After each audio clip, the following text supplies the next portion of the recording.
Yep, this is the first Thanksgiving I have never played. Yep, so it'll be a fun day though. We're pretty excited about it. It's gonna be we get out of here around noon, so I think the fam and I will go do some dinner. So it'll be fun.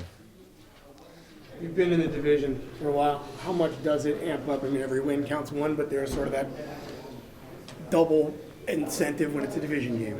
Yeah, 100%. I think especially in the NFC North. I mean, it's physical football. You know, every game you come out of there, you always feel more sore than you do on a normal Sunday. You know, so I think it's just there's obviously an amplitude to it, and so we're just excited to, have Chicago here Monday night. It's going to be a blast. It's going to be a good atmosphere with being in U.S. Bank Stadium and being in front of our fans. So I think we're just all looking forward to the opportunity, and like you say, it's an NFC North game, so we're just excited about that and keep it rolling.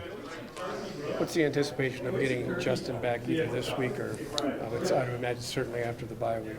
Yeah, I mean, JJ is obviously a big part of our culture, our team, our offense, everything about him. So I think it's obviously huge to have him back out on the field.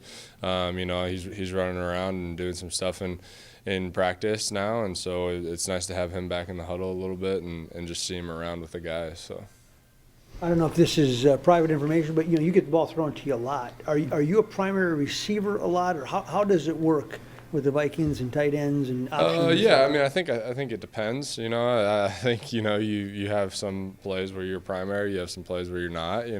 But I think the biggest thing that I've tried to do is just get trust from the quarterback, and just make sure that I do my job in that certain play, and whether I'm the primary or not, just running it like you are. So that's it's been fun. Obviously KO puts me in a lot of different positions and a lot of different situations, and I love that. I love being able to move around and do some different things and fluctuate, and so it's definitely been fun. The bye week comes soon enough for you? Yeah, no, I think that's something that we've kind of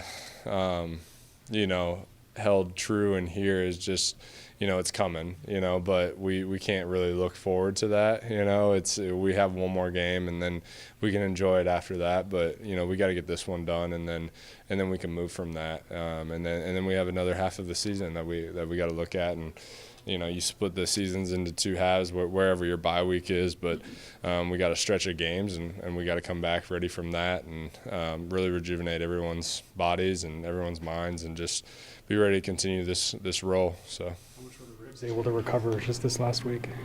Yeah, they're doing good. They're doing good. So I'll be all right. TJ, you went through this last year, and it's been, whether it's Dobbs or Reisner or Akers, guys coming in the middle of the season and having to get acclimated quickly. What is the key to being able to make it work when you've had so many pieces on offense that have to come in kind of on the fly? Yeah, I mean, I think the coaching staff in this building and the players in here, the locker room, we just do a good job of inviting people in and just making sure they know they can feel like themselves around here. I mean, it's hard in some places where you go in and they, a guy doesn't really feel like he can do this or be himself, and here it's very open. All guys can be themselves, show their personality, hang out with the fellas, and that's the culture that we have here. And so like I say, it starts from top down and with the Wolves and then KO and Kwesi and just bringing the right guys into this locker room. So it's been a blast to have all those guys, and like you said, we've had some guys step up and we've needed them throughout these last 8 games or whatever it's been, and so I think it's been a blast to be able to see those guys' growth each week they've been here. Have you learned anything about the skill position group players that you didn't know, having to play without Justin for the last 6 weeks? Not really that I didn't know. Maybe some stuff that you guys have been able to see. I think obviously guys have stepped up. We've needed KJ, we've needed JA, we've needed BP, all those guys that are just, we see them on practice and we see the plays that they've made throughout, camp, and then being on either P squad or just in the, in practice, just the stuff that they've been able to do, get open, their cuts, their agility and things like that. So it's been fun to see them do that on Sundays and do that when the lights are on. And I think, like I said, guys have stepped up and we've needed them throughout this stretch. And, we're going to continue to need them throughout every step of the way. And I think it starts, with the top guys in here, and then it goes to the bottom guys. You're only as good as your weakest person. So we've got a lot of really, really good guys in here and a lot of really good players, and I think that's just a fun thing to watch throughout the season. You have your initial reads on plays, but then if a play has to be made off schedule, what's the biggest takeaway for you skill guys as you're working with Joshua, who might start a play one Yeah. place? Get open, stay open, I think is the biggest thing. You got to get open for him for the first read, and then once he makes something happen with his legs, the play continues on, and you can make some things happen. And so that's just been the message throughout this team is just get open first, and then try to stay open as much as you can, and make it work for him, because he does run around a lot, but he keeps his eyes downfield and he's ready to throw you the ball. So and that makes it hard on defenses. So it's been fun the last 3 weeks to be able to play with him, and it's just going to continue to be that way.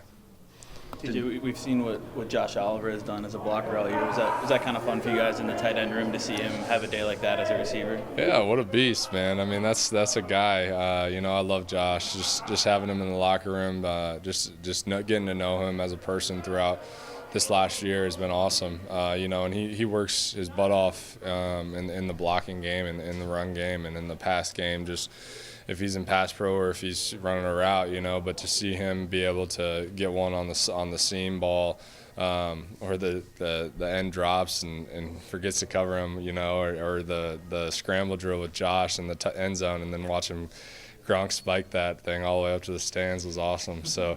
I love seeing that. Josh is my guy, so anytime a tight end gets a touch, that's awesome for us to watch in the group.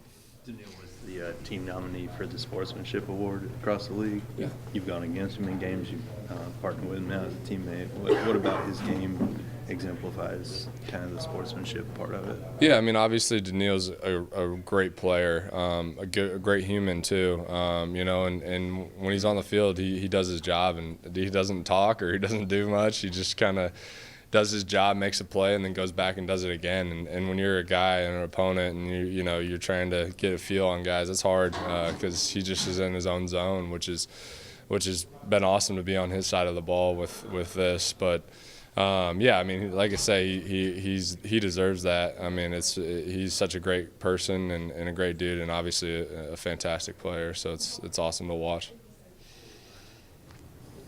Cool. Thanks, guys. Appreciate it. Yeah.